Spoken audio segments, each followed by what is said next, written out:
abonnez ci suñu chaîne bii di Vision Média, l'information en temps réel, un média, une vision claire. Abonnez-vous. am ku ne jot na information benn te yow mu ngi Italie ñu ne ok mais avion bi mu ngi génn Israël le 8 le 9 te nekkutoon ci avion bi Israël rabbin yi bu ñuy génn les rabbins États-Unis ñoo njëkk a envoyé benn B2 furtif bu quitté aéroport Don Guiron dem directement fi nga xamante ne mooy États-Unis avec des renseignements un avion B2 furtif escorté par des F-35 Raider fighter quitté aéroport Don Guiron le 8 le 9 dem. hello guys maa ngi leen di leen jaar dal leen ak jàmm tey nag ñoo ngi fii ci place Loy Parfum Loy Parfum nag boo leen bëggee xeeñ ay xeet exceptionnel da ngeen waaxu ndànk ñëw Harlem adresse baa ngi noonu ci suuf ngeen daal di koy dugal ci Google Map bi bu ko defee di ngeen mën a agsi fi nga xamante ni moo di Loy Parfum bu ko defee dina leen mën a dimbali ci ay parfum yoo xamante ni dana doon lu yow exceptionnel yu doy waar lu ci mel ni private gold ak ay façon wam boo leen xoolee lii di private gold am na ay façon yu bokkul gisoo bii moo di Amiral Oud mën ngeen ko am fii ci Loy Parfum nekk noonu it yi nga xamante ni moo di ay parfum yu doy waar moo xam yu chambre yi wala yoo xamante ni yu personne yu nit ki ci boppam yu góor wala yu jigéen unisex yu leen bëgg rek am na fii ci Loy Parfum da ngeen wax ndànk moo ngi fi ci Harlem 116 bu ko defee da ngeen ko mën a am ci ay njëg yu xéewale yu am solo xeeñ lu neex da cay bokk rawatina tàngoor wi nga xamante ni jub si na sang ba set xeeñ lu neex foo romb ñëpp waaru ñi koy laaj ñëpp xam leen ne nag direction bi fenn rek la moo di Loy Parfum fii ci Harlem. avion KC-135 ravitailleur bi Iran daaneel démb 4 soldats américains ñoo ci dee 8 blessés graves 4 soldats américains ñoo ci décédé sur le coup 8 blessés graves boo jëlee 4 soldats américains yi ci décédé nga jël 7 soldats yi américains yi waxoon ne dee na nga boole ko ñaata la 11 ci lu ñu communiqué officiellement ñoom boo calculer nombre de morts yi États-Unis wax ne carrément d'accord nañ am nañ ko mais question bi ngeen war a poser mooy laaj leen Trump ñaata blessé la am laaj leen Trump 5e flotte bi nekk ca Bahreïn ñaata ñoo ci décédé communiqué wul laaj leen Trump pourquoi US Gerald Ford beneen porte avion bi ak US Navy daw ak Abraham Lincoln les gardiens de la révolution communiqué bu ñu génnee ñoom est-ce que vous êtes là avec moi dafa am restriction dafa am carrément restriction maanaam live bi mënta passé 7000 xaw ma lan moo tax TikTok def ko mënumaa passé 7000 personnes lu mu bëri ci 7000 laa yem xaw ma ndax man 7000 laa gis yéen xaw ma ndax lan ngeen gis mais instant yi dañuy wàccee live bi à chaque fois bu ñëwee ba 7000 cas day taxawaat wàccaat je sais pas yéen nag seen côté bu ñëwee ba 7000 même bu naree jàll day wàccaat dañu koy signaler quoi léegi nag yéenay joxe cadeau cœur yi fleurs yi pour permettre à assistance bi gën a jàllale affaire yi léegi fii nag li ngeen war a comprendre mooy ma expliquer leen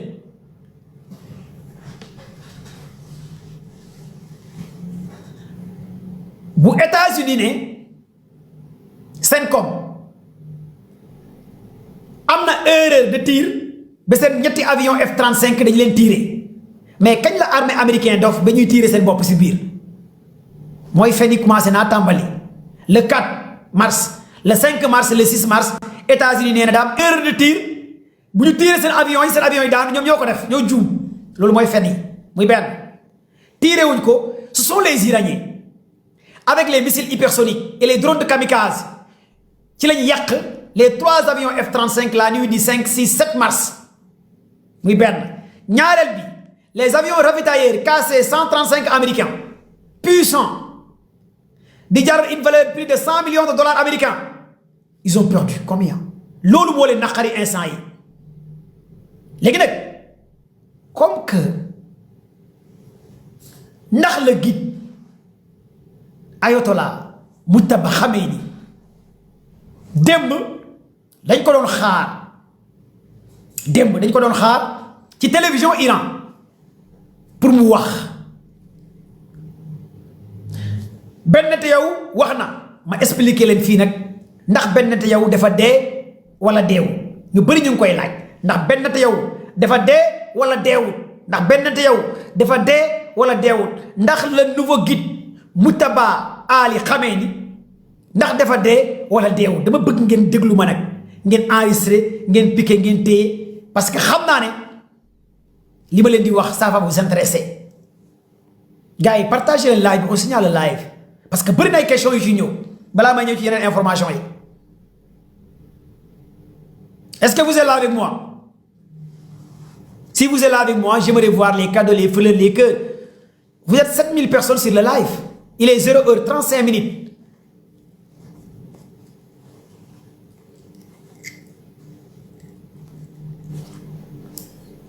Jamila, merci. D'après les renseignements,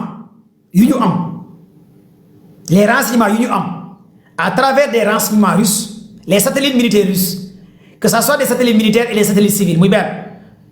À travers nos renseignements, Corée du Nord, Corée du Sud, du Japon, ces médias, ces chroniqueurs, à travers des renseignements yu nekk dans les pays anglophones, à travers des chroniqueurs, des professeurs, fu ñuy njëkkee d'abord mooy le fils bi nga xamante ne mooy doomu Ayatollah Khamenei muy Ali Mujtaba Khamenei ndax dee na wala deewut mais jot nañu ko blessé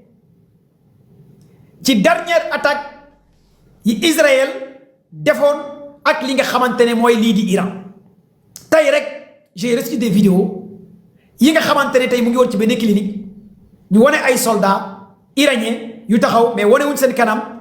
carrément ñooñu bu ñu nekkoon taxaw noonu ci biir hôpital lañ nekk mais c'est dans l'Iran jamono bi gars yi di manifester bi gars yi gën di manifester jamono jooju mu ngi ci benn clinique mais nag deewu muy benn ñaareel bi dafa benn stratégie bu muy def parce que doomu Ayatollah Khamenei bi muy Mujtaba Khamenei moom soldat la d'abord moo gën a nekk soldat baayam pour ngeen war koo xam parce que wax naa leen en l'an 2000 à l'âge de 16 ans la commencé dem en front muy benn à l'âge de 16 ans la commencé dem front mais jàpp leen que ne moom dafa jot a am gaañu ci dernier bombardement yi Israël ak Iran def loolu moom c'est avéré am na gaañu mais nag c'est pas méchant nekkul gaañu boo xamante ne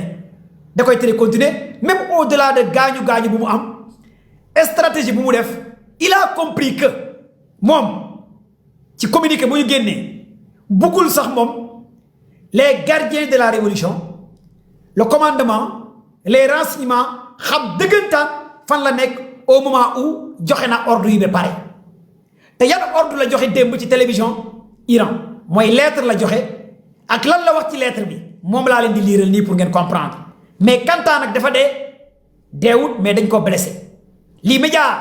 anglophone yi di wax arabe yi di wax yeneen Twitter di wax mais loolu c'est avéré jot na am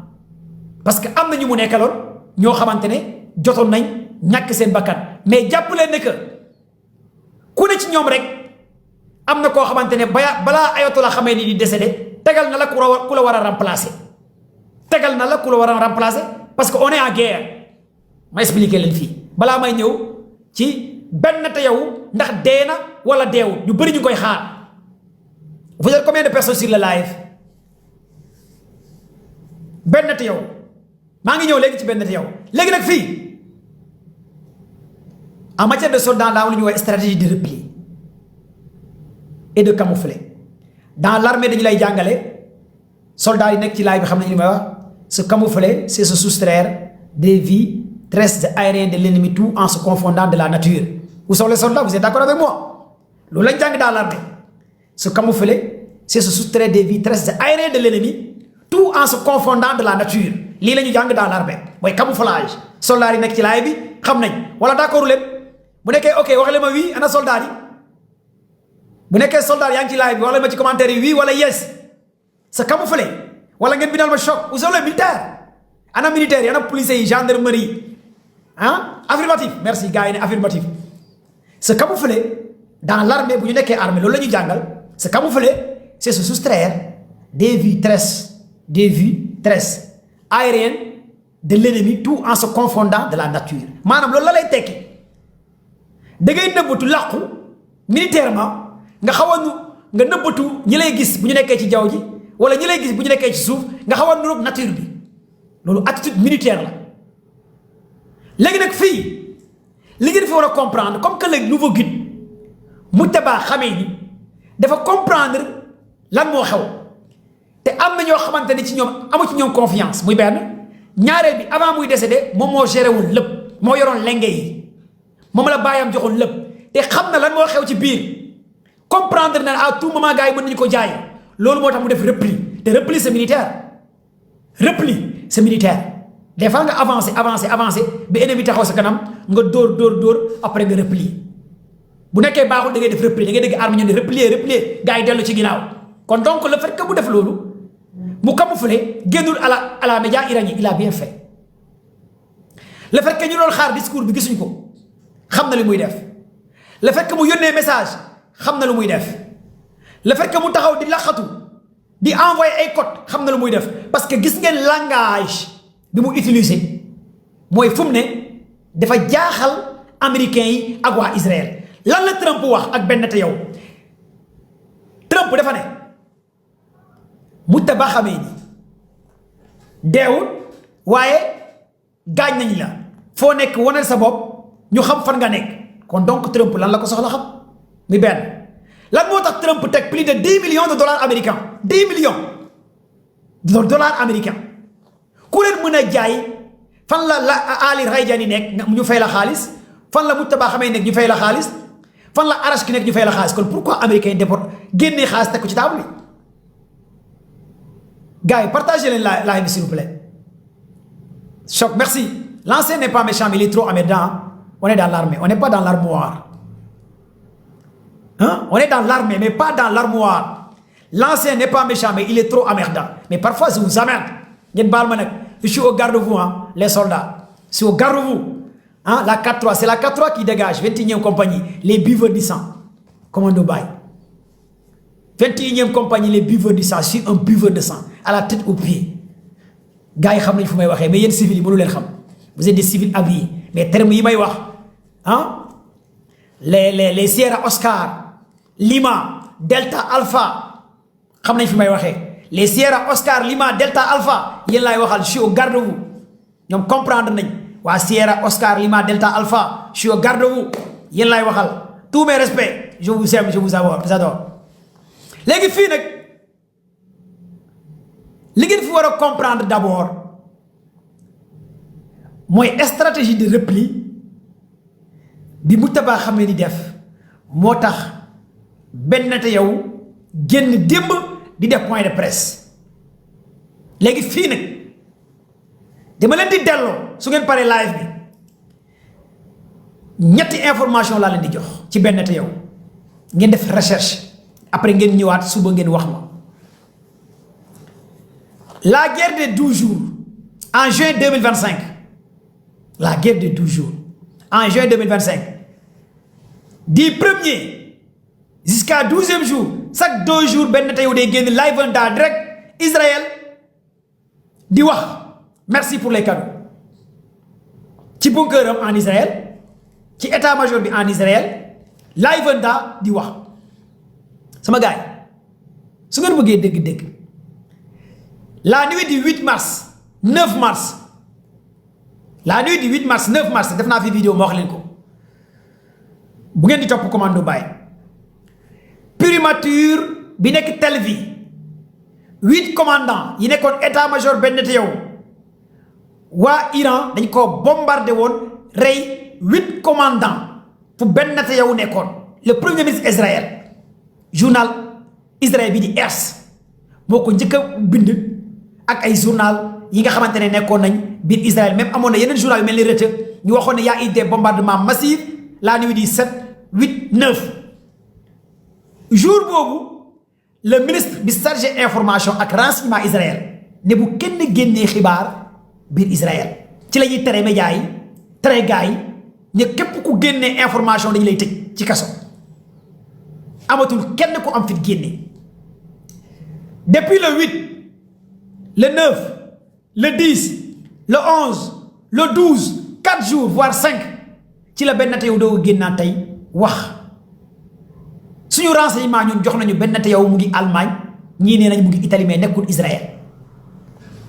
l'avion Ben Netanyahu mu ngi génn Israël le 9 d'après Washington Post New York Times ci aéroport Don Guiron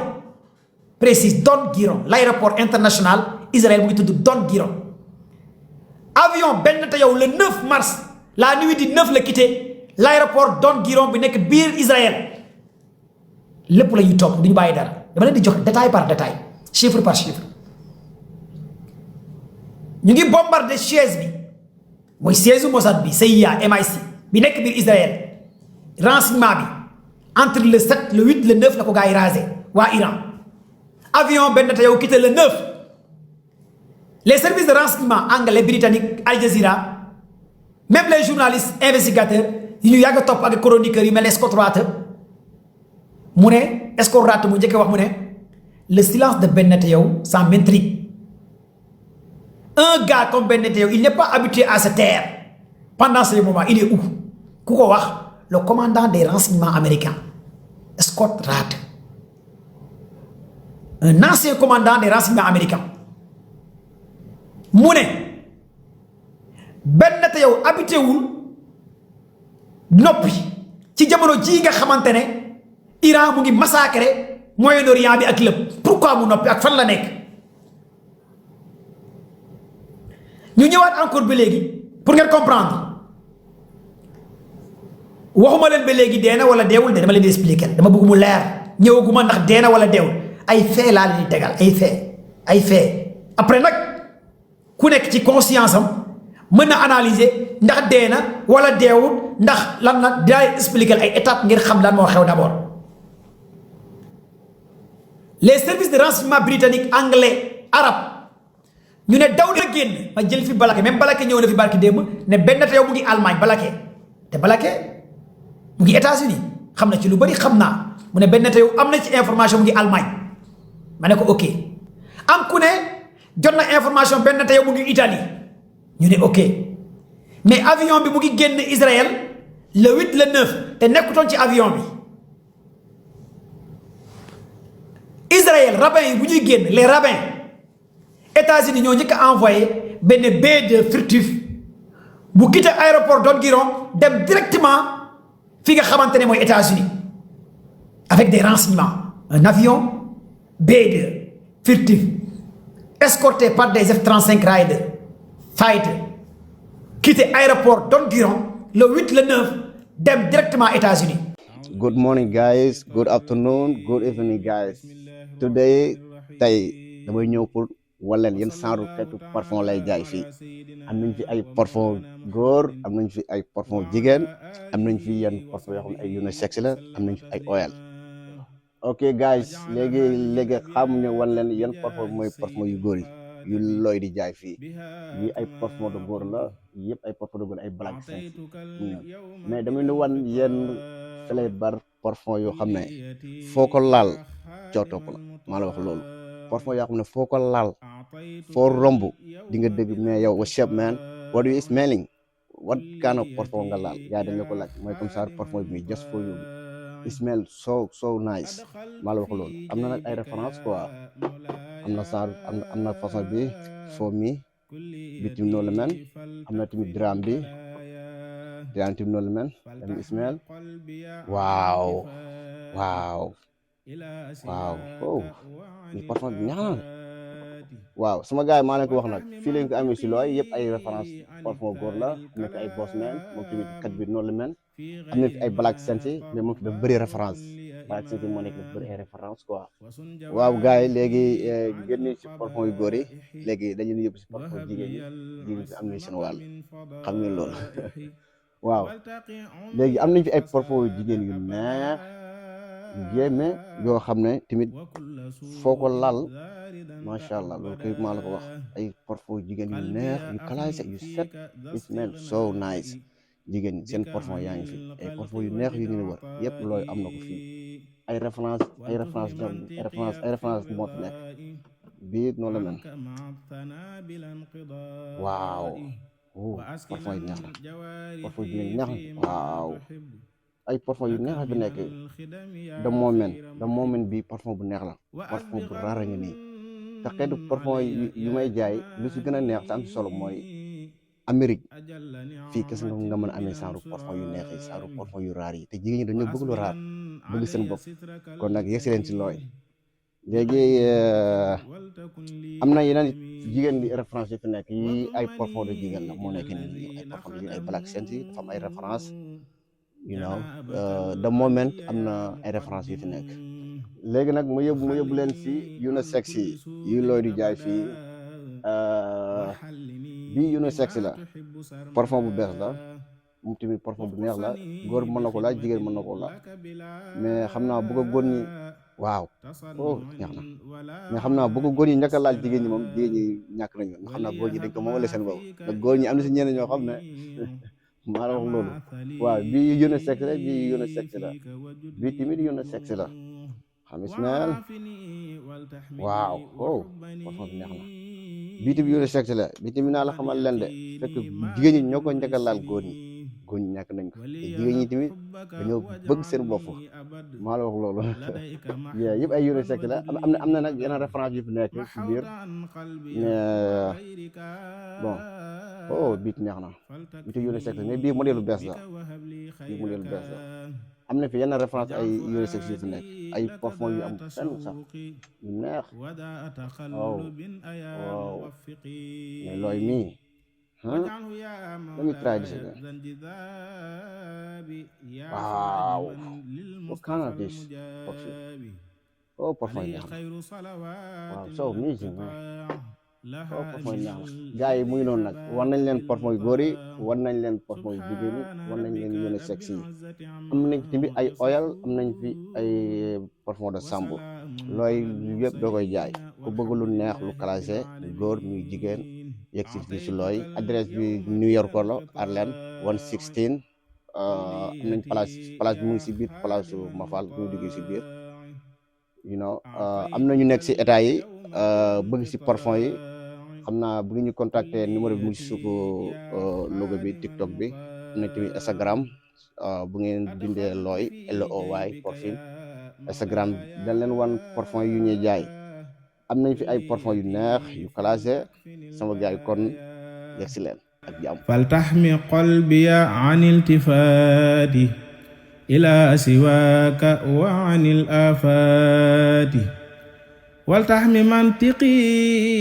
an iktaari alkalaam fi gayri ma tarda wa kun li imaam